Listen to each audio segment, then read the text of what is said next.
पूर्णिया में एक ऐसा भी गांव है जिसके फूलों की सुगंध से पूरा सीमांचल महक रहा है।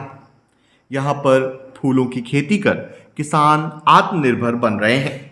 रंग बिरंगे फूलों की खेती कर लाखों की कमाई कर रहे हैं। इस गांव में हर सीजन में अलग अलग वैरायटी के फूलों की खेती होती है, जिसे पर्व त्योहार के मौके पर महंगे दामों में बाजार में बेचा जाता है।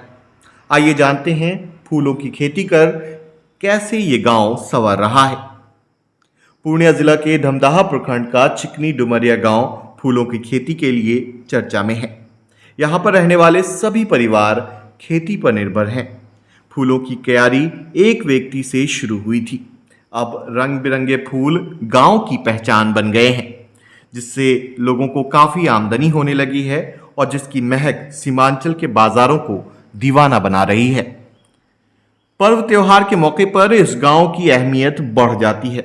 यहाँ की फूलों की तुड़ाई कर बाजार में भेजने से लेकर माला बनाने तक का काम किसान खुद करते हैं, जिससे इन्हें काफ़ी आमदनी होती है। इतना ही नहीं, इस गांव की महिलाएं भी फूलों के कार्य से जुड़कर बेहतर आमदनी कर रही हैं।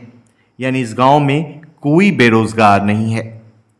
चिकनी डुमरिया में जिनके पास ज़मीन है वो भी फूलों की खेती कर रहे हैं, जिनके पास खेत नहीं है वो लीज पर लेकर फूल उगा रहे हैं।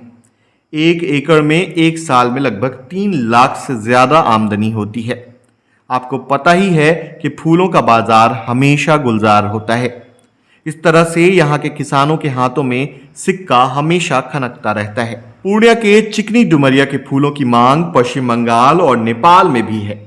एक वक्त था जब लोग रोजी रोटी के लिए पलायन करते थे, लेकिन अब स्थिति वैसी नहीं रह गई है।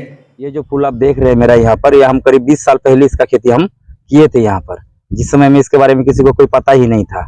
उस समय मेरा मजाक भी उड़ाया जाता था। तो फिलहाल आज भगवान का इतना देन है कि आज इस खेती पर हमारा गाँव पूरा निर्भर हो गया।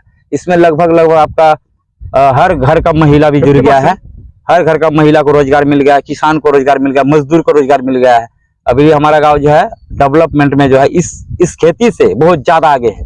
जो कि हम लोग पहले, इससे पहले धान का खेती करते थे, गेहूं का खेती करते थे, तो उसमें वही 15-16 हजार रुपया का फसल होता था, 10-8 हजार रुपया खर्चा हो जाता था, जिससे कि हम लोग को कोई मुनाफा इस तरह का नहीं हो पाता था। तरक्की कहाँ से होगा फिर। अभी फिलहाल में जो हम लोग का यहाँ अभी 1 एकड़ में अभी 4 लाख 3 लाख का फूल हो रहा है। और दीपावली लेकर जो इस बार दीपावली का जो समय जो आपका ये 31 तारीख को है, देख रहे हैं आप सारा फूल जो इसका टूट चुका है और अच्छा हम लोग को इस बार मुनाफा मिल रहा है। लगभग एक माला का हम लोग को 20-25 रुपया भी पैकारी मिल रहा है, होलसेल। तो इससे हमारा गांव का लोग काफी खुशहाल है और तरक्की भी सबका हो रहा है। तो आशा करते हैं कि इस खेती से जो और भी अगल बगल का लोग, हमारा आस पड़ोस के लोग भी जुड़ रहे हैं। अभी 2-4 गाँव मोर खेती होता है, वहाँ थोड़ा बहुत होता है। तो धीरे धीरे हमारा जो पंचायत है चिकनी डुमरिया, हम कहते हैं पूरा फूल का ही पंचायत बना देंगे इसको। मक्का खेती, धान के सब करते थे, उसमें हम लोग को बेनिफिट नहीं होता है। तब हम लोग ने आस्ते आस्ते फूल खेती पकड़े थे। फूल खेती जब पकड़े तो हम लोग का बेनिफिट होने लगा। जब हम लोग 1 एकड़ करते हैं तो हम लोग का 2-4 लाख रुपया हो जाता है बेनिफिट। तो हम लोग जब जिसमें बेनिफिट होता है वही ना हम लोग करेंगे। कितना किसान कर रहे हैं खेती? इसमें हम लोग लगभग 50 से ऊपर, ज्यादा 50 से ऊपर किसान फूल का खेती इसका बाजार कहाँ है? इसका बाजार मान चलिए पूर्णिया में है। हम लोग पूर्णिया करते हैं सेलिंग, पूर्णिया में पूरा सेलिंग कर रहे हैं। दिवाली के मौका पर, हाँ, दीपावली में पूर्णिया में हम लोग का ज्यादा, दीपावली में, छठ में हम लोग का पूर्णिया में, ये हम लोग का 2 सीजन में हम लोग का सेलिंग पूरा होता है। हाँ, बाहर भी भेजते हैं। बाहर भी मतलब बाहर भी, जैसे कि बाहर में जैसे कि क्या बोलता है, सुपौल, अररिया, सहरसा, अररिया, मधेपुरा, वीरपुर, इसके बाद बंगाल तक भी भेजते हैं। बंगाल